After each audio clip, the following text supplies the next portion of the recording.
जय भीम. स्वाभिमानी जय भीम सर्वांना. काही दिवसाआधी म्हणजे जवळपास 1 ते 1.5 महिन्याआधी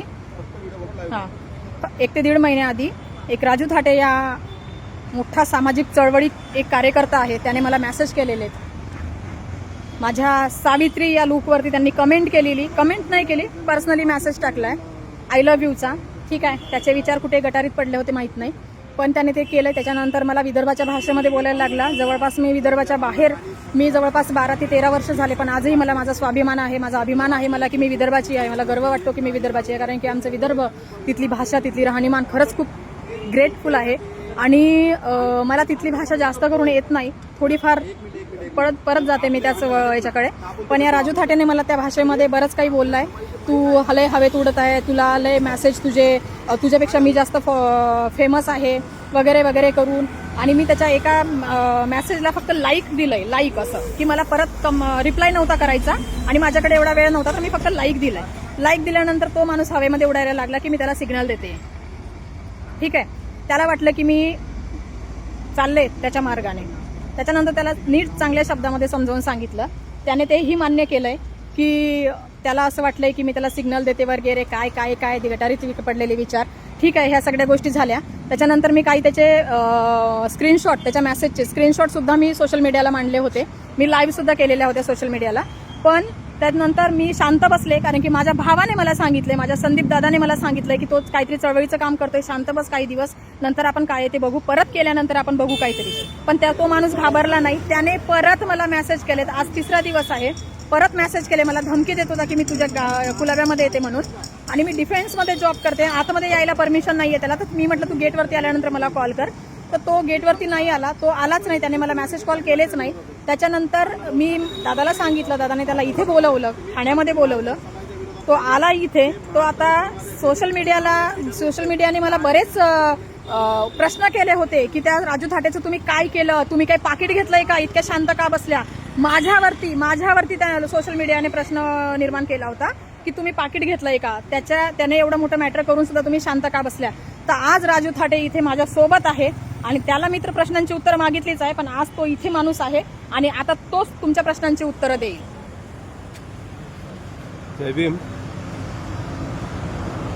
आता तुम्ही सगळं ऐकलेलंच आहे, त्यांनी काय सांगितलेलं आहे. माझ्या ज्या बोलण्याचा तो गैरसमज करून घेतला त्याबद्दल मी दिलगिरी व्यक्त करतो. ती पण आपल्या चळवळीतली एक भीमकन्या आहे आणि कोणी भीमकन्याला काही बोललं थोडी खोपून घेणार नाही.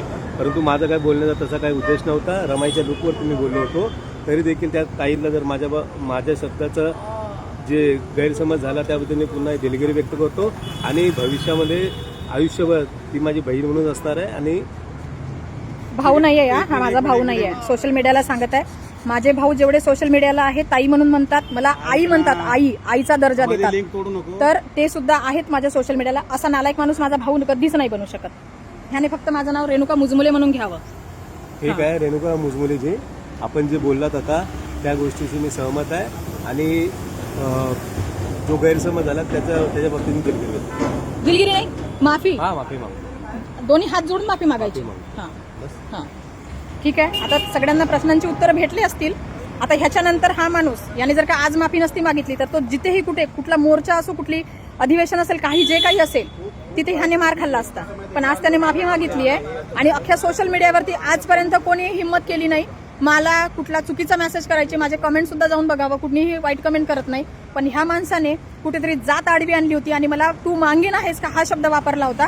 त्याच्यामुळे मी इतकी हायपर झाले. आणि आज तिसऱ्या दिवशी आणि मी शांत बसणारी नाहीये. माझ्यावरती जर का कोणी बोट उचलत असेल तर अख्खं बुडापासून त्याला नाही गाडून टाकेल ना जागेवरती, तर माझ्या एवढी वाईट नाहीये. मी एक तर कुणाच्या वाट्याला जात नाही आणि माझ्या वाट्याला कोणी गेलं तर मी सोडत नाही. चौकामध्ये हाणलं, चौकामध्ये. तर ह्या अशा पद्धतीने हे सगळं प्रकरण झालेलं आहे. आणि ह्याच्यानंतर जरी अजून कुणाला प्रश्न असेल तर ह्या नालायक माणसाला सोडायचं नाही. हा खूप जातीवाद करतोय. हा मातंग आणि महार या 2 समाजामध्ये खरा जर का तेढ निर्माण करणारा माणूस असेल तर हा असेल. हा मांग समाजातले असेलही काही लोक जे आरक्षणाबद्दल, वर्गीकरणाबद्दल मागणी करत आहेत. पण मातंग हा पूर्ण समाज वाईट नाही आहे.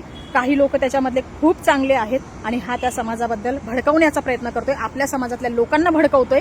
आणि मला एवढं माहिती आहे की हा आपला समाज खरंच खूप भोळा आहे आणि हा समाज भोळा समाज एक दिवस निळी शाल अंगावरती टाकल्याने कुणीही आंबेडकरवादी होत नाही. आणि हा नालायक माणूस हा खरं आंबेडकरवादी नाहीये. आंबेडकरवादी असा नसतो, आंबेडकरवाद असा नसतो जो चौकात मार खाणारा, असा आंबेडकरवाद नाहीये. माझ्या समाजातल्या बऱ्याचशा लोकांना मला सांगणं आहे की ह्या अशा नालायक माणसाच्या विचारांवरती नका जाऊ, त्याच्या मागे नका फिरू, कारण की हे आपल्या समाजाला घातक आहे. जय भीम.